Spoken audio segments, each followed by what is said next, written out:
मोदी मोदी मोदी मोदी। और जिस घड़ी का हमको सबको इंतजार था, हमारे देश के लाडले इस भारत माता का मस्तक पूरे विश्व में ऊंचा करने का काम जिन्होंने किया है, इस भारत का सम्मान पूरे विश्व में जिन्होंने बढ़ाने का काम किया है, ऐसे माननीय पंतप्रधान जी को मैं आमंत्रित करता हूं और उनके संदर्भ में मोदी जी के दिल में देखो, दिल में धड़कन तुम्हारी है, मोदी जी के नजरों में देखो, मोदी जी तस्वीर तुम्हारी है, मोदी जी जी रहे सिर्फ और सिर्फ देश के लिए, मोदी जी की जिंदगी के दोस्तों अमानत तुम्हारी है, मान तुम्हारी है। भारत माता की, भारत माता की।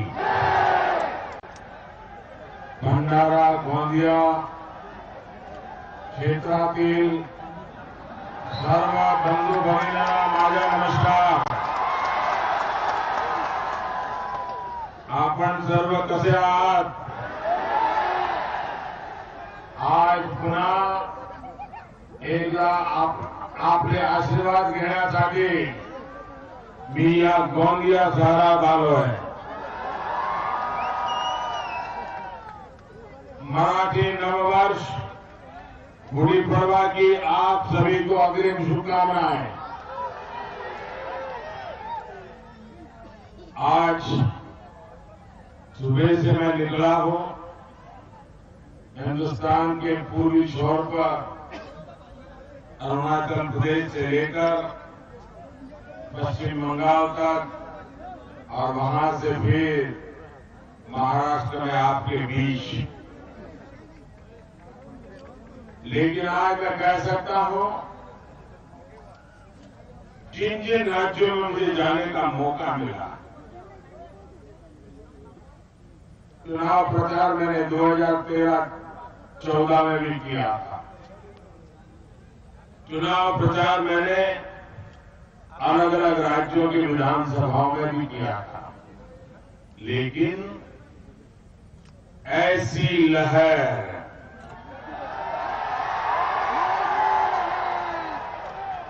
पहले कभी देखी नहीं।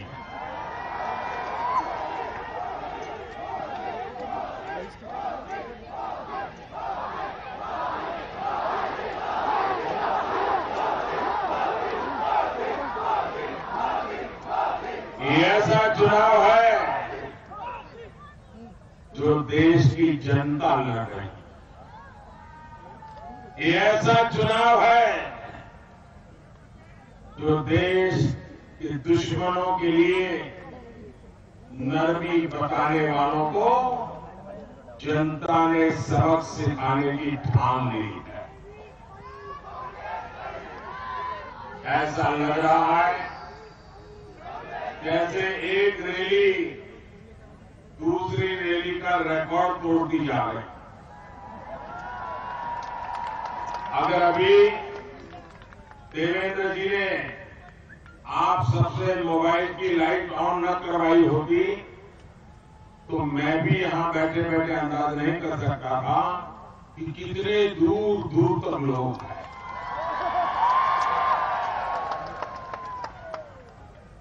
जब लाइट हुई तो पता चला कहीं नजर ही नहीं पहुंच रही। महाराष्ट्र के मन में क्या है, देश के मन में क्या है,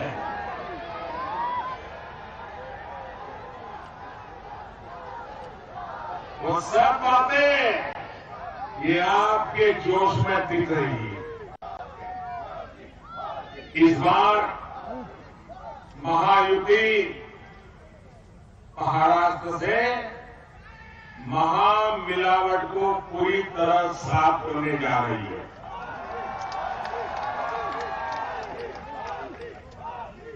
आपने जो लहर पैदा की है,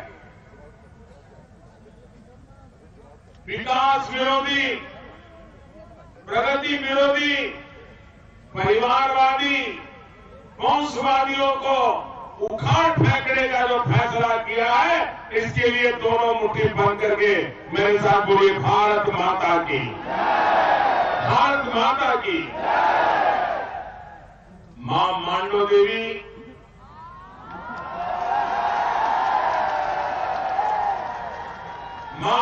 देवी का जिस धरती पर आशीर्वाद हो और नागरा के भोले शिव यहां की रक्षा करते हो, ऐसी वीरों की भूमि को मैं प्रणाम करता हूं।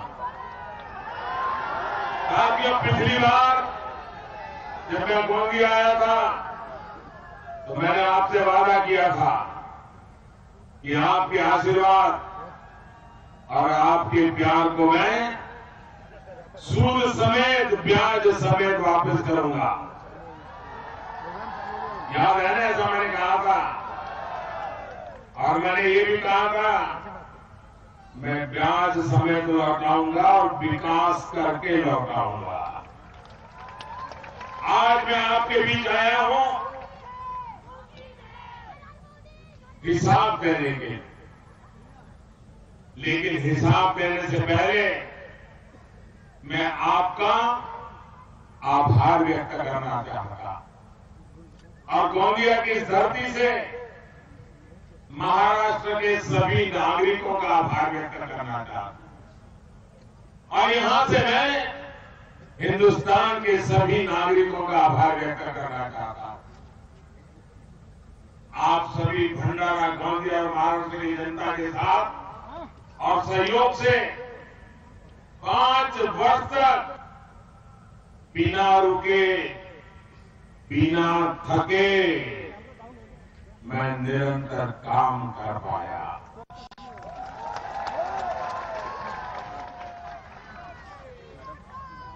अनेक महत्वपूर्ण फैसले लिए और यहां से मैं हिंदुस्तान के सभी नागरिकों का आभार व्यक्त करना चाहता हूं। आप सभी भंडारा, गोंदिया और महाराष्ट्र की जनता के साथ और सहयोग से 5 वर्ष तक बिना रुके, बिना थके मैं निरंतर काम कर पाया।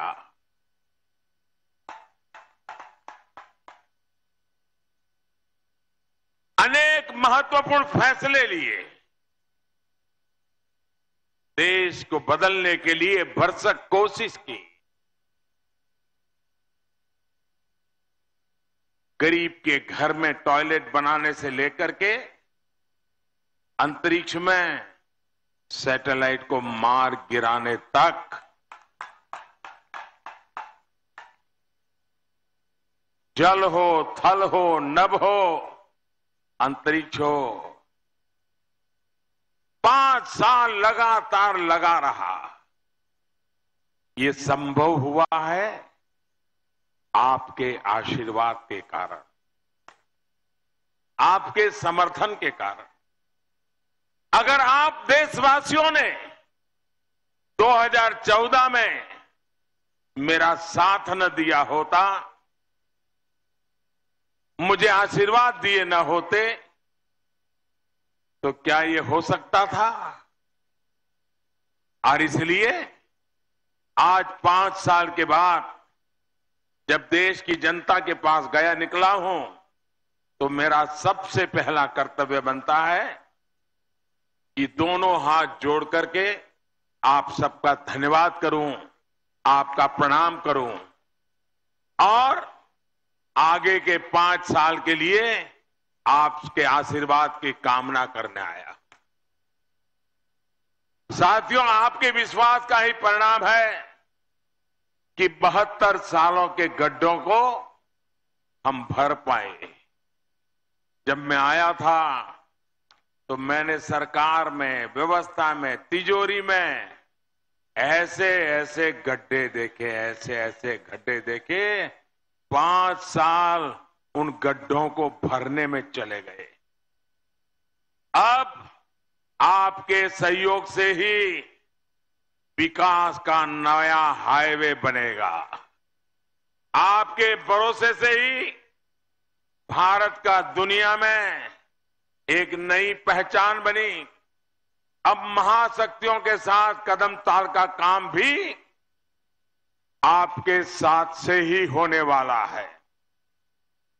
आप बताइए, आपके इस चौकीदार के प्रयासों से आप मेरे गोंदिया भंडारा के भाई बहन, इस चौकीदार के प्रयासों से आप संतुष्ट हैं? ऐसा नहीं, पूरी ताकत से बताओ, पता चले। चौकीदार की निष्ठा और नियत पर आपको विश्वास है? देश सही दिशा में जा रहा है? आपको भरोसा है? आपका ये विश्वास, यही मेरी पूंजी है। ये आपका यही विश्वास देश में बड़े और कड़े फैसले करा रहा है। सर्जिकल स्ट्राइक याद है ना? आतंकियों को कैसे घर में घुसकर मारा, याद है ना? आजकल दिल्ली के एयर कंडीशन कमरे में बैठे हुए लोग नई नई कथाएं बाजार में छोड़ते रहते हैं, जिनको मोदी शब्द सुनते ही नींद हराम हो जाती है। ये लोग चला रहे हैं। ये जो बालाकोट की घटना है ना, अब महीना हो गया, लोग भूल रहे हैं। आपको क्या लग रहा है, भूल रहे हैं क्या? याद है क्या देश को? अरे ये देश 1962 की लड़ाई भी नहीं भूला है, तो बालाकोट कैसे भूल सकता है? साथियों, जब बात देश की होती है तो हमारे लिए देश प्रथम, पार्टी उसके बाद में। हमारे लिए दल से बड़ा देश है, लेकिन सच्चाई ये भी है कि हमारा देश दशकों तक एक ऐसी उल्टी दिशा में ही चला है। आतंकियों पर कार्रवाई के बजाय तुष्टीकरण के नाम पर उन्हें बचाने का काम किया गया है। अब देश में अपनी दिशा भी बदली है और आगे बढ़ने की गति भी बदली है। लेकिन महाराष्ट्र के साथियों, गोंदिया के भाइयों बहनों, कांग्रेस द्वारा देश को एक बार फिर अस्थिर करने की साजिश आप देख रहे हैं। इनका एक आदत है, या तो पूरा कब्जा करो, नहीं तो फिर कंफ्यूजन करो। और आज वो देश में कंफ्यूजन पैदा करने में लगे हैं, क्योंकि उनको मालूम है मोदी है तो लोगों की भलाई हो रही है और उनकी मलाई छू हो रही है। अब मुझे बताइए, मुझे भलाई वालों के लिए काम करना चाहिए कि मलाई वालों के लिए? कल इन लोगों ने जो ढकोसला पत्र जारी किया है, वो राष्ट्रीय सुरक्षा से खिलवाड़ का दस्तावेज है। कांग्रेस का ढकोसला पत्र पाकिस्तान की साजिशों का योजना पत्र है। कांग्रेस का ढकोसला पत्र देश के वीर जवानों के मनोबल को तोड़ने का षड्यंत्र है। कांग्रेस का ढकोसला पत्र भारत तेरे टुकड़े होंगे का नारा लगाने वालों का साजिश पत्र है। साथियों, इस क्षेत्र में नक्सली हिंसा से निपटने में हमारे जवान निरंतर डटे हुए हैं। महाराष्ट्र में हिंसा फैलाने वाले इन माओवादियों के दिन अब गिन चुके हैं, लेकिन मेरे प्यारे भाइयों बहनों, आपको सावधान रहना होगा। अगर थोड़ी सी भी चूक हुई अगर इन महामिलावट करने वालों को जरा भी मौका मिला तो नक्सल माओवादी आंदोलन को और गति मिलने वाली है। साथियों, जब हमारी सरकार हिंसा के लिए उकसाने वाले अर्बन नक्सलियों को सजा दिलाने का प्रयास कर रही है, तब कांग्रेस और एनसीपी के नेता कैसे उनके साथ खड़े हो जाते हैं, ये आपने भली भांति देखा है। अब तो कांग्रेस ने खुलकर घोषणा की है कि अगर कोई अर्बन नक्सली देश विरोधी काम करता पकड़ा जाए तो उस पर देशद्रोह का केस नहीं चलेगा। मेरे प्यारे भाइयों बहनों, आपको ये बात मंजूर है? ये कांग्रेस सही कर रही है, ये एनसीपी सही कर रही है? मुझे बताइए, देश का हाल क्या होगा? क्या आपके रहते हुए देश का ऐसा हाल होने देंगे? ये देशद्रोहियों को मुक्ति दिलाने वालों को आप मौका देंगे क्या? क्योंकि कांग्रेस ने देशद्रोह से जुड़े कानून को ही हटाने का फैसला किया है। क्या देशद्रोह का कानून हटना चाहिए? ऐसे नहीं।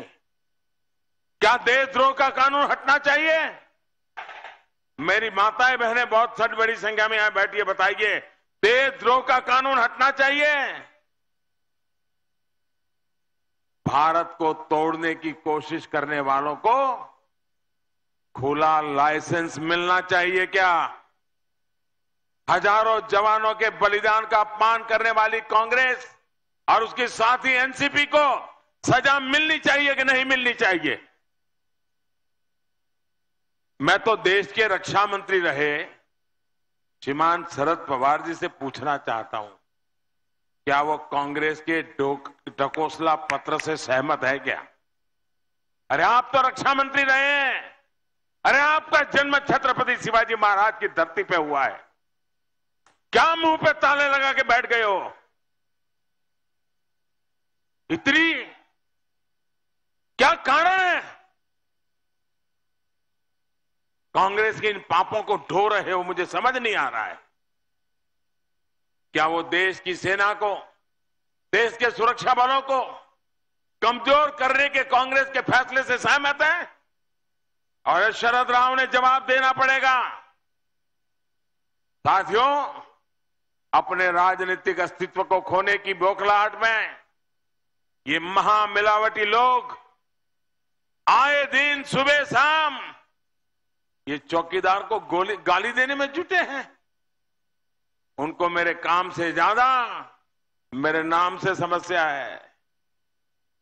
पहले चाय वाले इतिहास से उनको दिक्कत थी और अब चौकीदार से हो गई है। मैंने क्या किया, इससे ज्यादा उनको इस बात की चिंता है कि मैं कहां पैदा हुआ, किस परिवार और किस समाज से उठकर मैं ऊपर आया। यही गणित, यही एहसास दिलाने का प्रयास कदम कदम पर ये कर रहे हैं। मैं आपको कुछ उदाहरण देता हूं। कांग्रेस के नामदार जगह जगह कहते फिर रहे हैं कि मोदी जैसे तो हम अमीरों के यहां चौकीदारी करते हैं। क्या ये शब्द शोभा देते हैं क्या?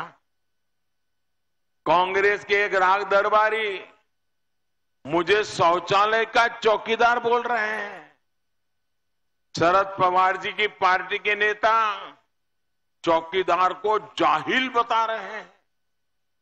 जम्मू कश्मीर में इनकी महामिलावट के एक साथी कहते हैं कि मोदी को देश चलाना नहीं आता है। भाइयों और बहनों, देश कैसे चलना चाहिए? क्या वैसा चलना चाहिए था जैसा 2014 से पहले चल रहा था, जब जवान भी परेशान था, किसान भी परेशान था और नौजवान भी निराशा में डूबा था?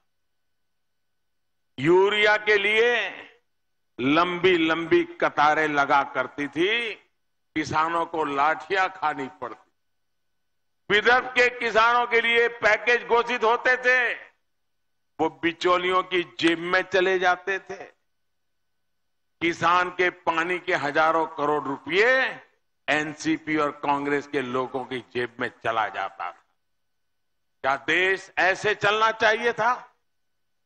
झीलों के शहर, इस शहर को जिन्होंने अपने कुशासन से बूंद बूंद पानी के लिए तरसा दिया, क्या ऐसे देश चलना चाहिए था? कोसी खुर्द बांध, धापेवाड़ा और झांसीनगर परियोजनाओं के साथ इन्होंने जो बर्ताव किया, क्या ऐसे देश चलना चाहिए था? हम इन परियोजनाओं को पूरा कर रहे हैं जिससे यहां के किसानों की दिक्कत दूर की जा सके। इसका फायदा आपको मिलना शुरू भी हो गया।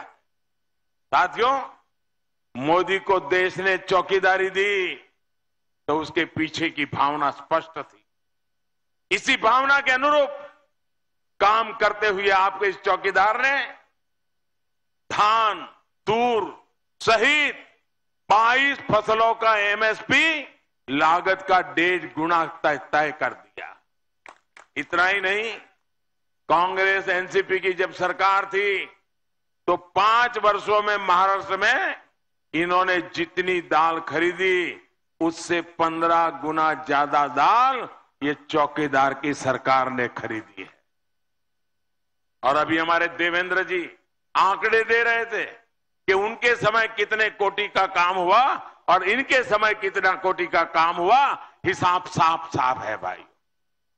इससे किसानों को तो अच्छे दाम मिले ही हैं, गरीबों को उचित मूल्य पर दाल भी उपलब्ध हो पाई है। साथियों, 2022 तक जब हिंदुस्तान की आजादी के 75 साल होंगे, ये मेरा सपना है और आपके आशीर्वाद से पूरा भी होने वाला है। 2022 आजादी के जब 75 साल होंगे तब 2 सपने मुझे पूरे करने हैं। एक, मेरे देश के किसानों की आय 2 गुनी हो और दूसरा, हिंदुस्तान में एक भी परिवार ऐसा ना हो जिसको रहने के लिए पक्का घर ना हो। आपका वोट हर गरीब को घर देने वाला है और जब जिसको घर मिलेंगे उसके आशीर्वाद आपको मिलने वाले हैं। किसानों की आय 2 गुनी हो सके, इसके लिए भी एक ऐतिहासिक फैसला चौकीदार की सरकार ने किया है। पीएम किसान सम्मान योजना के माध्यम से 75,000 करोड़ रुपए हर वर्ष करीब 12 करोड़ किसान परिवारों के बैंक खाते में जमा किया जा रहा है। इसमें गोंदिया सहित पूरे महाराष्ट्र के 1.25 करोड़ किसान परिवार है।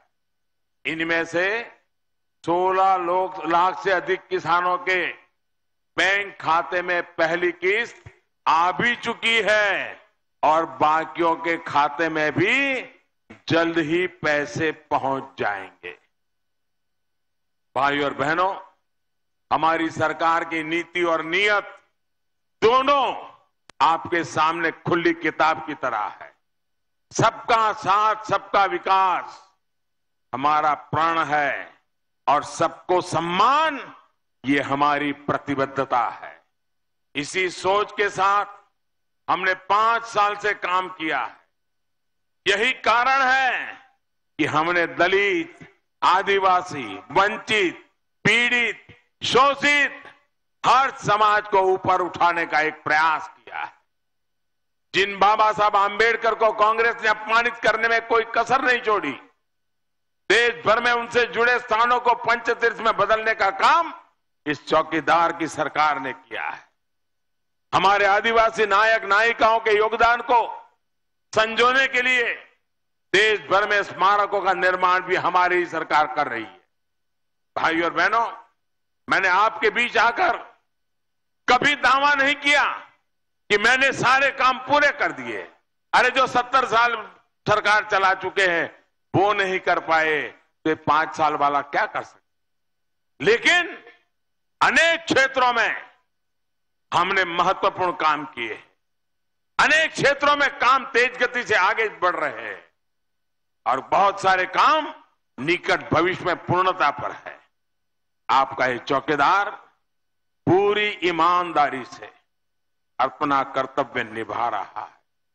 आज हम जो भी काम कर रहे हैं वो जब पूरा होने की तरफ बढ़ेंगे तो देश समर्थ होगा, देश सक्षम होगा, देश सुरक्षित होगा। भाइयों और बहनों, मुझे विश्वास है कि 11 अप्रैल को आप इस चौकीदार के प्रयासों पर मुहर लगाएंगे, कमल के निशान पर बटन दबाएंगे और भाइयों बहनों, आपका हर कमल, आपका हर वोट सीधा सीधा मोदी को मिलने वाला है।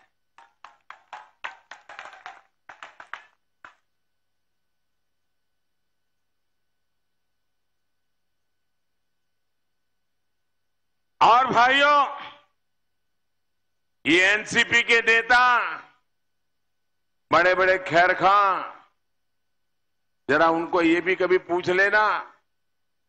मैं आज बड़ी सारी चीजें बताना नहीं चाहता हूं, लेकिन उनको पूछ लीजिए कि आजकल उनको नींद क्यों नहीं आती। पूछोगे कि आपको नींद क्यों नहीं आती है? नींद का कारण है उनकी नींद आजकल दिल्ली की तिहाड़ जेल में जमा पड़ी है। उनको डर सता रहा है, जो अंदर गया है वो कुछ बोल देगा तो होगा क्या। बड़े परेशान है और वो दिन दूर नहीं है जब सारी चीजें खुल करके बाहर आएगी। भाइयों, प्यारे भाइयों बहनों, आप इतनी बड़ी तादाद में हम सबको आशीर्वाद देने के लिए आए, मैं आपका बहुत बहुत आभार व्यक्त करता हूं। और मेरे साथ आप जरूर बोलिए, मैं कहूंगा मैं भी, आप कहेंगे चौकीदार, कहेंगे पूरी ताकत से कहेंगे, हाथ ऊपर उठा करके करेंगे, आवाज जहां तक पहुंचनी चाहिए वहां तक पहुंचाएंगे। मैं भी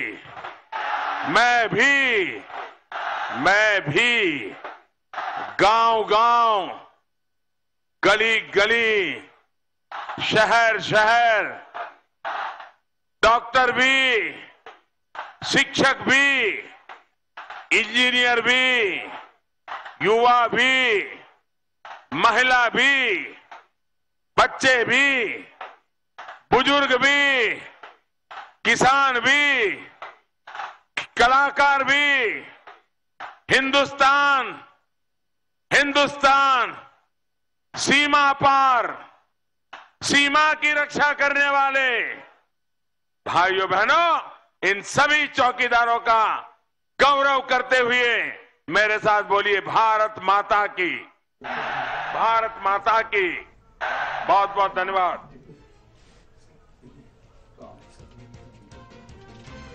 तर आपण पाहतोय पंतप्रधान नरेंद्र मोदींनी आजही बऱ्याच महत्त्वाच्या मुद्द्यांवर भाष्य केलं। 2022 पर्यंत शेतकऱ्यांचं उत्पन्न दुप्पट होईल अशी ग्वाही यावेळेला पंतप्रधानांनी दिली। पण यासाठी